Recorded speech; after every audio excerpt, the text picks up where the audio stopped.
And Charlie Rose, good enough to join me now from Havana. And Charlie, I know that you had a chance, in fact, to meet Fidel Castro. What were your impressions? Well, he talked a lot. I mean, we know that. He would make very, very long speeches.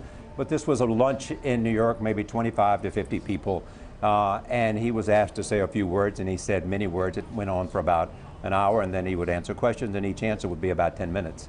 But I think what struck me about him knowing something about this country is how this man who came to power at age 32 and ruled until, in a sense, he had influence until he died.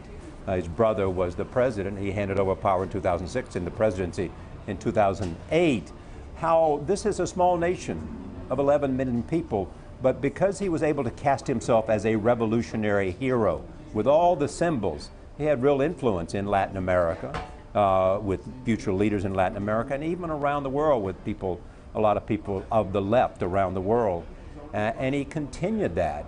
Secondly, you have to say that his defiance of the United States was something that defined him, even to the point that in 1962, the world came to the brink of nuclear war because he allowed the Soviet Union then to put nuclear weapons on this island. And that was perhaps one of the scary moments in the history of the last 25 years, the last 50 years. How are they going to mark his passing there? Well, what's interesting about the passing is that I think everybody has a sense that he was a historical figure because his impact, he played way above his weight. And so there is that. You have to remember also that there are people who were put in prison, there were people who were executed, there were people who were persecuted for human rights issues. And that's also a fact of life for Fidel Castro. But today he will be, they are said to have been cremated, and the urn will be here, and Cubans will have an opportunity to pass by and pay their respects. And then on Wednesday, he will take a long journey back to a city that he loved, Santiago, and stopping along the way, and people will have a sense who want to pay respect to him during that journey. Obviously, Charlie, he leaves behind an extraordinarily polarizing legacy. I know you, in fact, had a chance to visit Cuba in months recent for a historic concert there. How is the mood compared to the last time you were there? Yeah.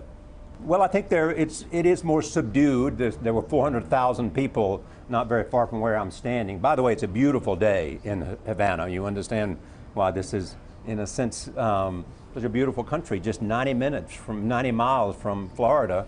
And I look out and the sun is shining and there is the beauty of the water but it's a bit subdued. There is a sense, as you know, that a historical figure has passed from the scene.